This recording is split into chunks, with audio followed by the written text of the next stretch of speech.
Good evening everyone. My name is Shallu and I teach in Arya College as Assistant Professor in Postgraduate Department of Computer Science. Today I am going to give lecture on SEO, that is Search Engine Optimization. Let's start. So what does SEO even mean? You probably know that it stands for Search Engine Optimization. But do you know that what do you need to optimize? Is it the design or is it the writing or maybe it's the link? Yes, it's all of that and more. Now, what is on-page SEO and how you can do on-page SEO? On-page SEO concerns all of the Google's ranking factors that they determine by directly looking at the page you try to optimize, such as your headlines, content, and page structure. Whereas in off-page SEO, it refers to all variables Google takes a look at and they are not exclusively in your own hands. They depend on other sources such as social networks, other blogs in your industry, and the personal history of the search. For example, let's say you have a house with a garden in the front yard and little pathway that leads to your front yard to the house. Scenario 1. In scenario 1, for example, your house is super clean on the inside, but your front yard is a mess. What happens in this scenario? Well, even if you have the latest style house on the inside, if your garden looks like the forest from Sleeping Beauty, no one will come into your house in the first place. It's the same if you haven't optimized your page around on-page SEO. It may have great content and look stunning, but it's likely that no one will give you credit for it or point to your page. No one will ever see your beautiful masterpiece because you won't get any traffic. In scenario 2, this is the example of off-page SEO, right? You have neatly trimmed your lawn, but the inside of your house is a mess. Turn things around and they look similar. Having a nice lawn will attract plenty of people to come visit your house. But if your living room reminds your guests of a war zone, they will leave quicker than you can pronounce SEO.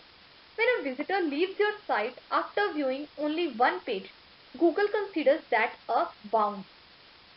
The higher your bounce rate means the number of visitors who leave your site instantly, the worse your page will rank on Google.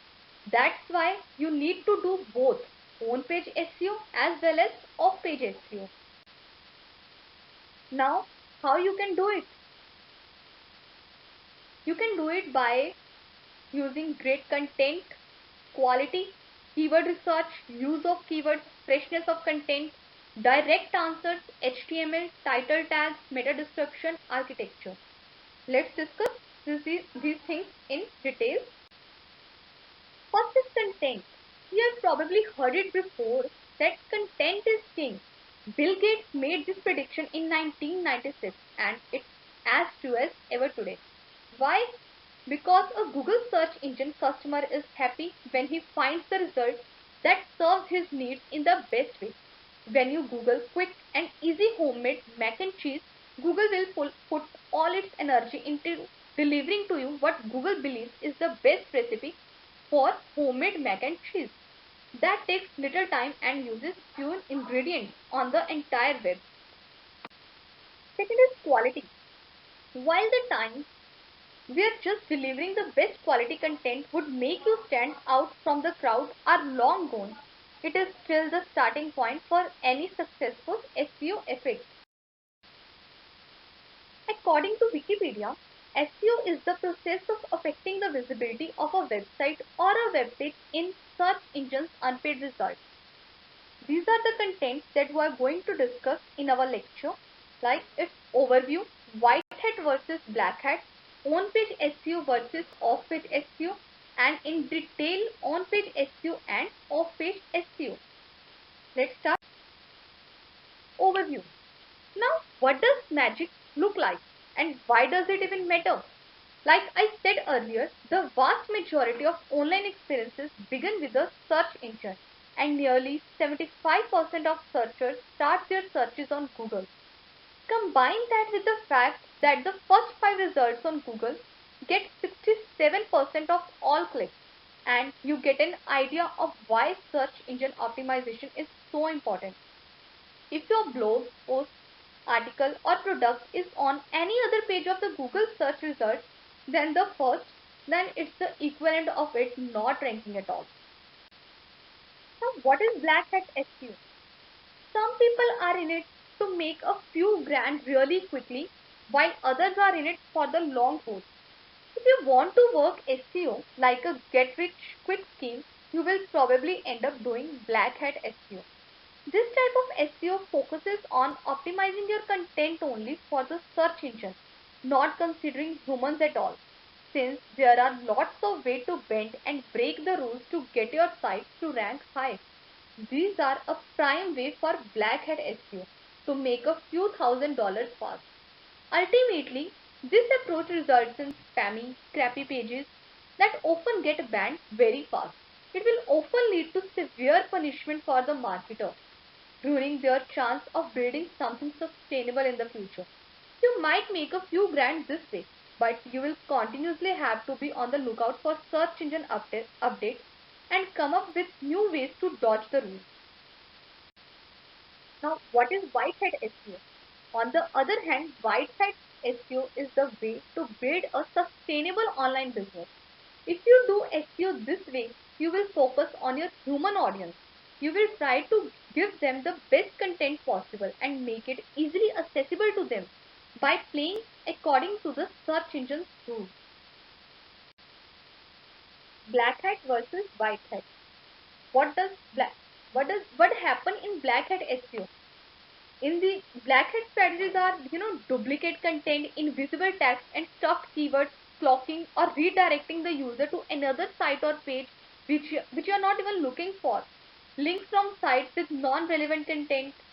On the other hand, in white hat, there will be relevant content, well-labeled images, relevant links and references, complete sentences with good spelling and grammar, standard complaint HTML, unique compliant HTML, unique and relevant page titles. What is keyword research? Doing your keyword research upfront is a crucial part of great content.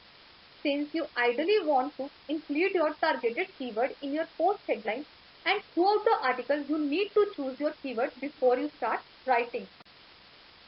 Freshness of content. Posting more frequently improves Google rankings. However, posting new content is only one way to signal Google freshness. There are plenty of things that you can do with content that you have already published to make it more up to date. For example, one has published around 30 posts in 2 years, yet he keeps all of his posts up to date by rewriting them and adding new information as he finds it. While it is important to publish regularly, you can still get great results by posting once a month as long as your content is thorough and in-depth. Direct answers. Finally, Google will sometimes provide searchers with direct answers right on your page. If you write your content clearly enough for Google to recognize it as an answer to a particular question, it will show up directly beneath the search bar. You can see right here. Next is common keyword research mistakes and tests. What mistakes we do? Picking the wrong keyword, and sometimes we also ignore the competition. How we can correct it? Tips: focus on search intent. Now, HTML title tags are the online equivalent of newspaper headlines. They are what shows up in the tab of your browser when you open a new page. The HTML tag for them is called title. But when it comes to blogs, it often becomes an H1 tag, which stands for heading of the first order. Meta description is, if you optimize the meta description result, Google will never cut it off and end with dash dash dash or make it seem like it ends mid-sentence. Optimized meta description also often mention the content keyword. Here is an example of meta description. See, in first you can see dash dash dash means this is not optimized. But in second, there is no dash dash dash. Google will never cut it off if you optimize it well. right? Other factors which are included are schema, subhead, architecture, easy to crawl, duplicate content, mobile friendliness, and page speed. Now, off-page categories. First is trust. Trust rank is a way for Google to see whether your site is legit or not. For example, if you look like a big brand, Google is likely to trust you. Quality backlinks from authoritative sites like .edu, .government domains also help. There are four parts to build trust. Trust categories are authority and bounce rate. Now, first is authority. You know what? Google determines the overall authority of your site by a mix of two kinds of authority that you can build. One is domain authority, which has to do with how widespread your domain name is. For example, Coca-Cola. It is very authoritative. For example, right? Coca-Cola because everyone has heard of it. Second is page authority, which relates to how authoritative the content of a single page, for example, a blog post is. Next is bounce rate. Your bounce rate is simply a measure of how many people view only one page on your site before immediately leaving again. Content, loading time, usability, and attracting the right readers are all parts of decreasing your bounce rate. The math is simple. The right readers will spend more time on a site that loads fast, looks good, and has great content. Next is links. You should have quality of links and number of links in your page that direct you to a relevant page. Now, personal things are third category of off-page SEO that's worth taking a look at is personal factors. While most of these are out of your control, there are few things that you can still do to increase your chance of reaching a certain audience. That is country, city, and searches history. Last is social. You must have shared some pages on Facebook, Instagram, right? That is something social. Lastly, let's take a look at the social factors of off-page SEO. Besides social signals directly from the searcher, there are other ways good results on social media will help you rank better. There are two main factors of influence. First is quality of shares and second is number of shares. Now, these are some tips for optimizing your page. One is research keywords related to your business, identify competitors, utilize benchmarking techniques, and identify level of competition. Utilize descriptive title tags for each page. Ensure that your text is HTML text and not image text. Use text links whenever possible. Use appropriate keywords in your content and internal hyperlinks, but don't overdo. Obtain inbound links from related websites. Monitor your search engine rankings and, more importantly, your website traffic statistics and sales or leads produced. Educate yourself about search engine marketing. Now, let's come to conclusion. While it doesn't take a lot of effort to get a few basics right, it might kill your online presence if you don't. Don't worry if you have already made some SEO decisions in the past that might not have been the perfect choices. Just commit to get started today. Do your keyword research before you write your next blog post. Then use your keyword data to optimize the basics such as your title tag and description. Thank you so much. I hope now you all have got the idea about what is SEO and how you can optimize your website and pages. Thank you so much.